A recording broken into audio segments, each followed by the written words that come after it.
Lecture du jour, bonjour. Et ce matin, c'était dans Exode 28 et 29. On continue dans les descriptions ultra détaillées de la mise en place du culte, parce que aussi bien le tabernacle que là, ce qu'on voit, c'est la description du vêtement du grand sacrificateur. Ça fait partie tout ça du culte. Et on voit que, en ce qui concerne le culte et le fait de s'approcher de Dieu, de rentrer dans la présence de Dieu, c'était très précis, très codé, qu'il n'y avait pas de place à l'interprétation.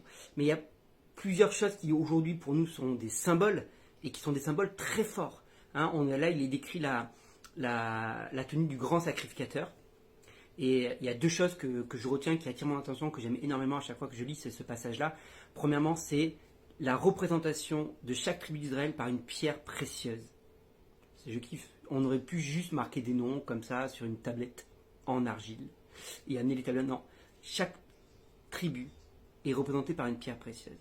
Et ces pierres précieuses sont portées sur le pectoral du grand sacrificateur. À chaque fois qu'il rentrait dans la présence de Dieu, il portait avec lui les 12 tribus d'Israël, représentées par des pierres précieuses.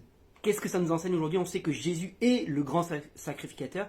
Et nous sommes des pierres précieuses à ses yeux. Nous sommes précieux à ses yeux. Et il nous porte sur son cœur. Ça, c'est vraiment le symbole. C'est vraiment ce que cela signifie symboliquement encore aujourd'hui. C'est que tu as de la valeur, et plus que tu as de la valeur, tu es une pierre précieuse aux yeux de Dieu. Et Jésus, à chaque fois qu'il se présente devant le Père, il te porte sur son cœur. Et ça n'a pas de prix. Ça n'a pas de prix comme symbole.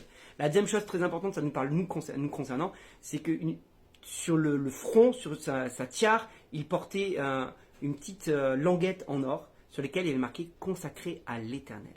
Et c'était pour lui se le rappeler, à chaque fois qu'il mettait sa tiare, il n'y avait pas de miroir à l'époque, mais à chaque fois qu'il mettait, il se rappelait qu'il y avait marqué consacré à l'Éternel, il ne pouvait pas faire n'importe quoi.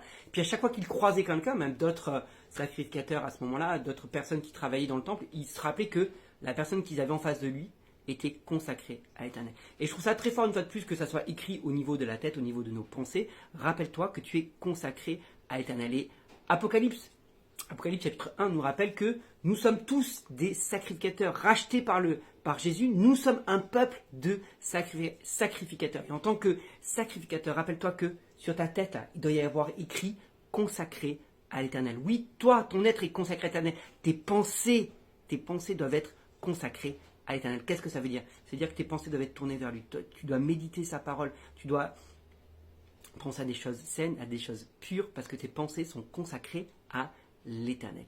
Mais dis-moi ce que toi tu en retiens de ces différents passages. Je te souhaite une bonne journée et à demain.